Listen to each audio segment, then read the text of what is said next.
Good morning, YouTube. Greg here from GregsTutoringNYC.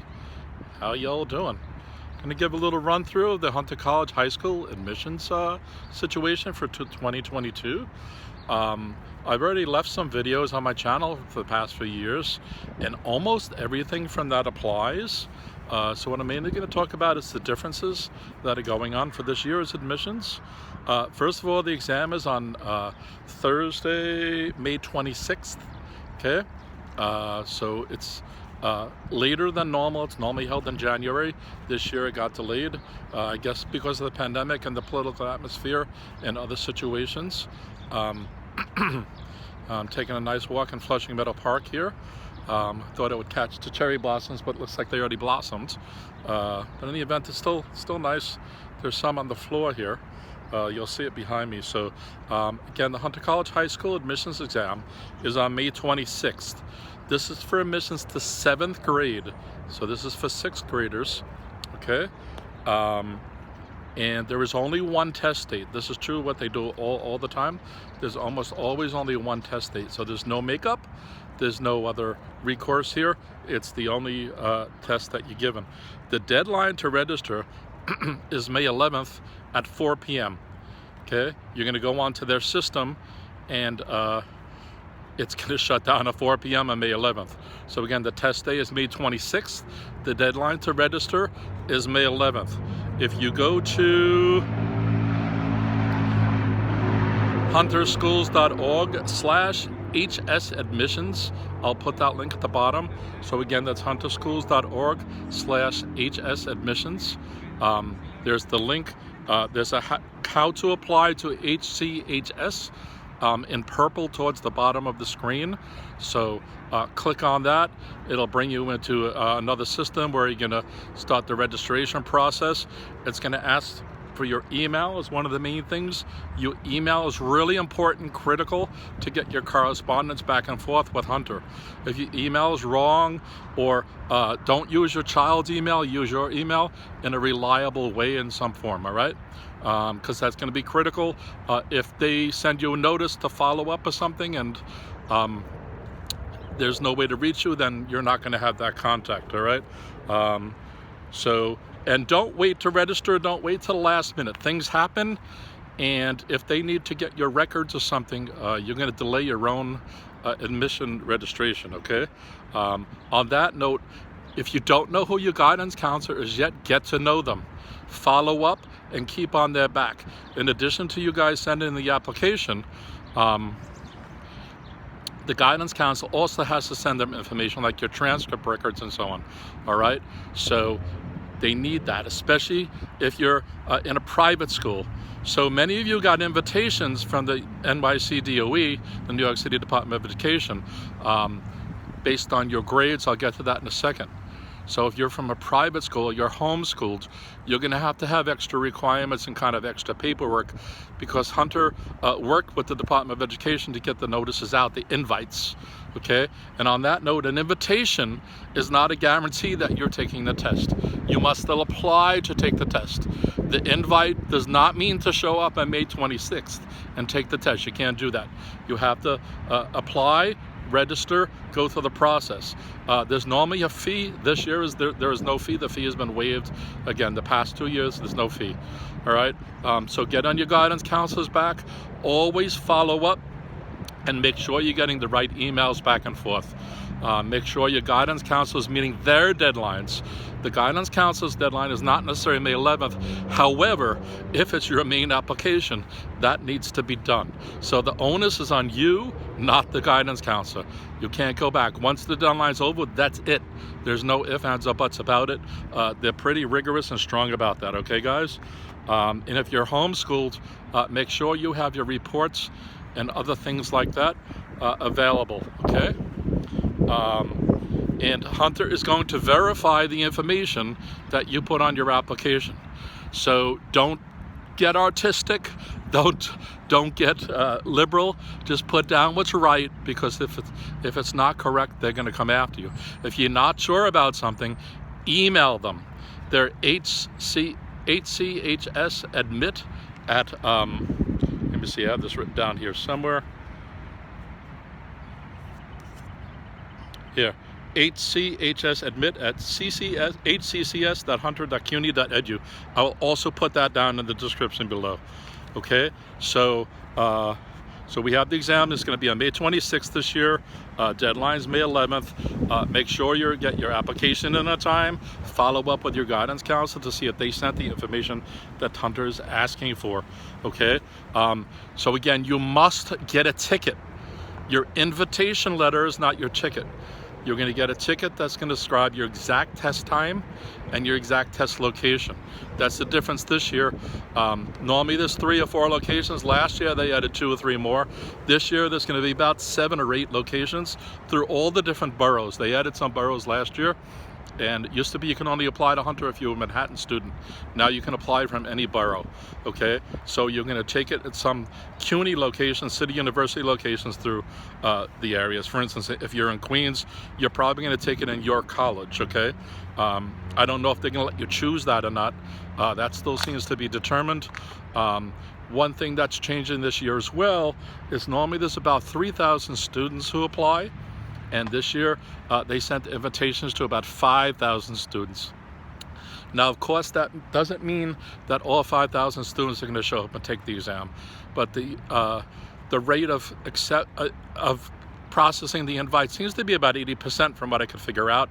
So it probably means about 4,000 kids will end up sitting for the exam and taking it. So that means the competition is more fierce. And again, that's more of a reason just to make sure that you're dotting your I's and crossing your T's and making sure that your application is correct and that you're doing it on time, all right? Things like that, okay? And at the moment, there's no ticket available. So the exam's gonna be in May. I know the date. It's written down. It's on my website, I think, GregsTutoringNYC.com. It's about 10 days before the exam. They're gonna give the invitations out, and it's gonna be the next month that you're gonna get the results of the exam. That's not really important at the moment. What's really just important at the moment is to actually just get your registration going. So again, you're gonna go to hunterschool.org/HS admissions. Again, I'm gonna put that link at the bottom, and you're gonna click on how to apply to HCHS. It's gonna be a purple bar at the bottom. It's gonna drop down and expand. You're gonna click on that. It's gonna start asking for some of your information, okay? And then it's gonna give an email, which I think gives you an ID number, which brings you to the next step of the process. So there's some going back and forth. Make sure you're doing this slowly and keeping track of what you're doing so that you know what's going on. Okay, so who is eligible? Who's eligible is grade 6 students who are currently a New York City resident and going to a New York City middle school, okay? Okay, if that's not true, you can't do it. If you live out of state, or even if you live in New York City and not going to a New York City school, it doesn't have to be a DOE school. It doesn't have to be a public school. But if you're not going to school in New York City, it won't fly. Again, they're going to look for your transcripts, and they're going to be able to double check all this information. So the academic requirement used to be based on the New York State exams, but since the pandemic, they either weren't given or were given in an odd fashion to previous years. So this year, the criteria being used as the first line of vetting before you take the exam is going to be whether you got a 95 or above in both math and English in your 6th grade year, okay? There's some controversy about whether it has to be the same marking period where you got 95 or above. Because I asked Hunter and they said it had to be both math and English 95 and above in the same semester. But they told other people, so long as it's 95 and above in math and 95 and above in English, you're cool. Okay, so there's a little controversy about that. I don't understand that, but by the way, I explain a lot of this on my website, in a link which is GregsTutoringNYC.com/hunter-college-high-school-facts. So Hunter College High School Facts with dashes between the words at GregsTutoringNYC.com. Again, I will link all this at the bottom in the description, but I have a lot of explanations on that page, including the previous videos and some other insights into the exam itself, because this is just the synopsis. I'm not going to go into super detail on this, especially since I've done it in other videos, and most of that stuff in the other videos, it doesn't need to change. It's the same information, okay? So what else we got going on here? And this needs to be the marking period grades before March 1st. So the application is going to ask you that. However, from your guidance counselor and so on, they're going to get your transcript anyway.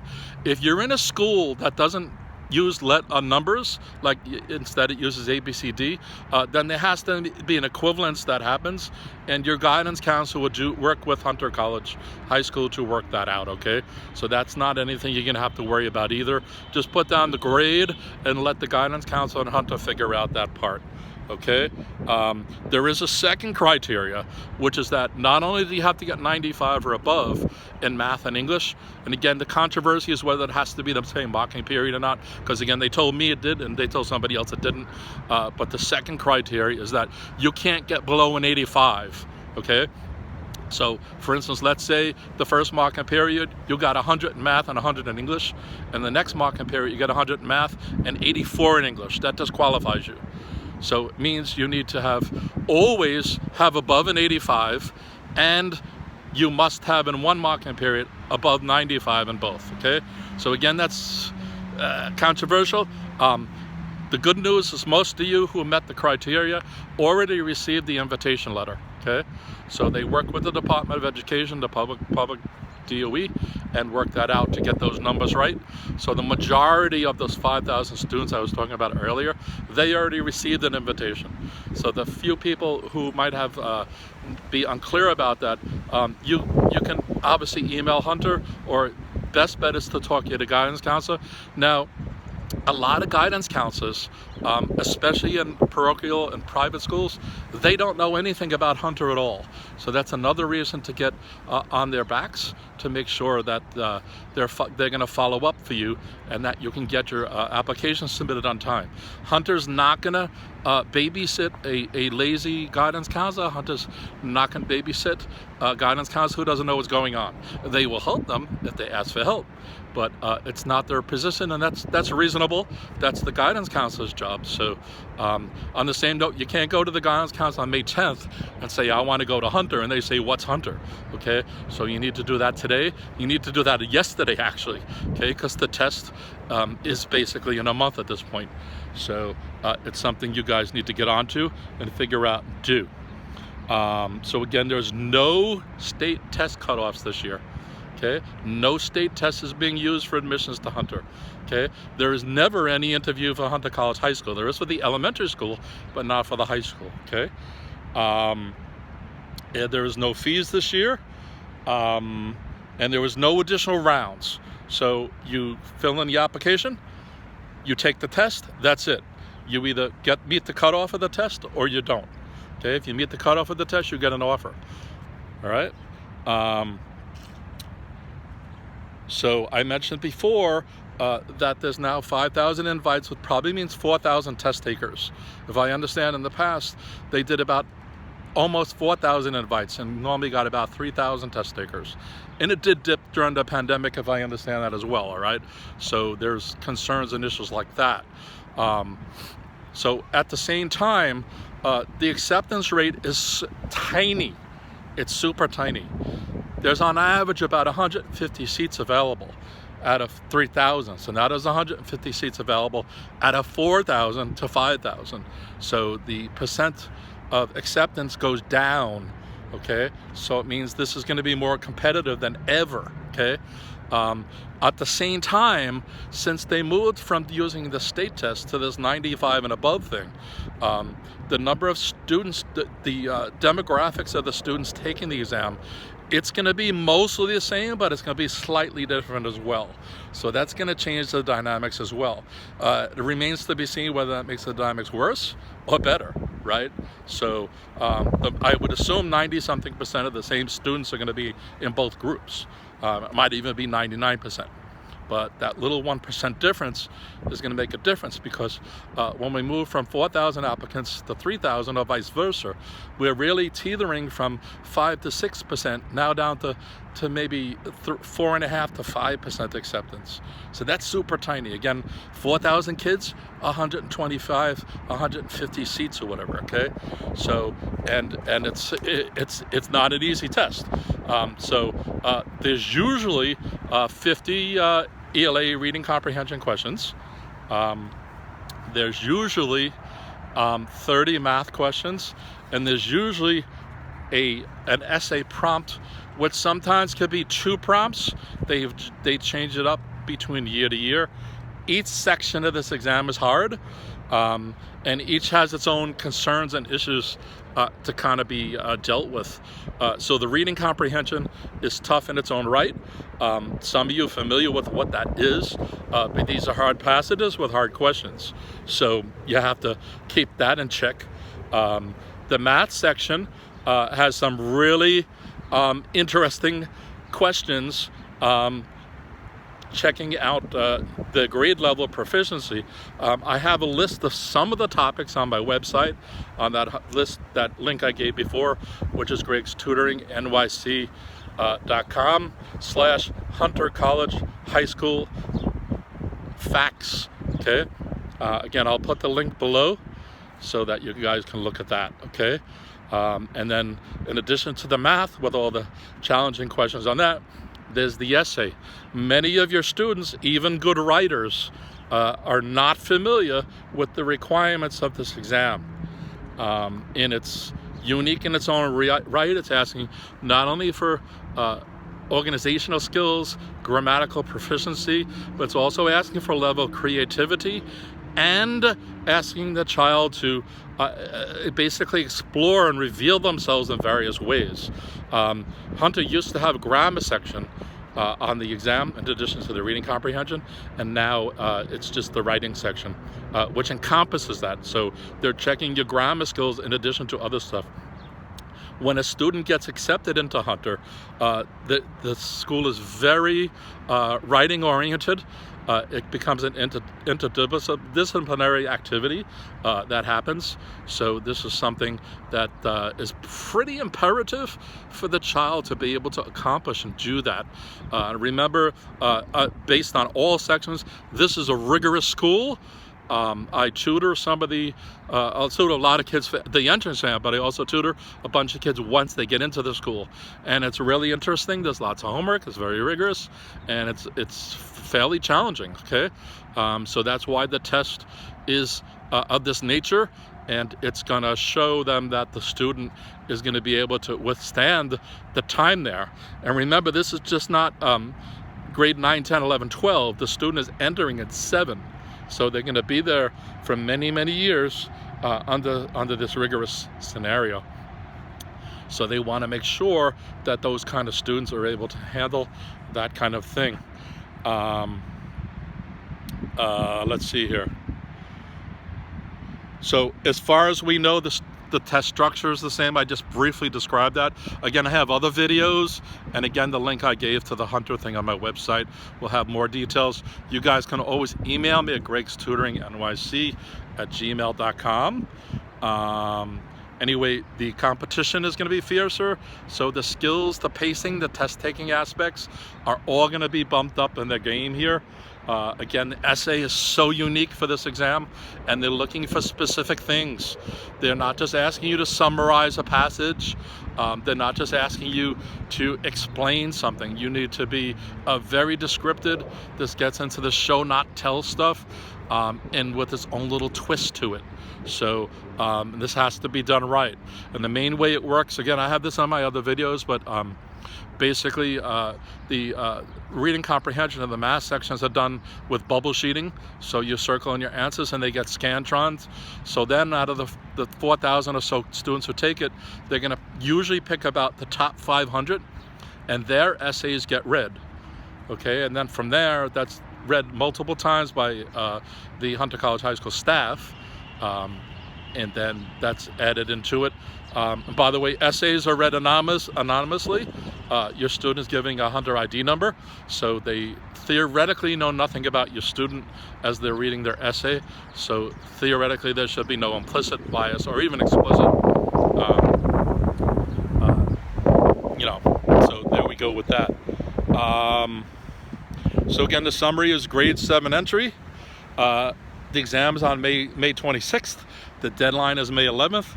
The main link is hunterschools.org/HSadmissions. And if you guys need prep, now is the time to prep. If you waited until now, you probably waited too long. But as I always say, there's always time, even if it's about one topic or you want to focus on a certain area. That's always worth it.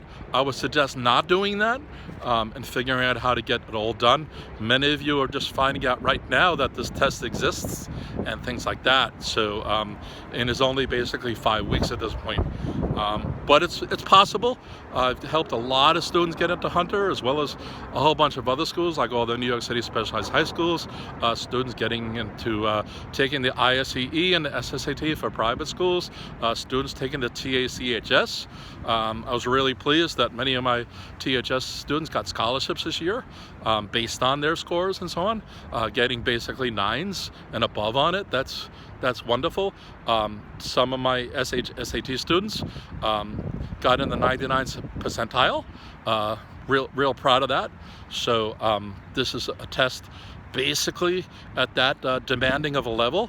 And so if you guys need prep, hit me up, GregsTutoringNYC @gmail.com. And I wish you all a good day. Again, follow up at GregsTutoringNYC @gmail.com if you guys need stuff. Peace.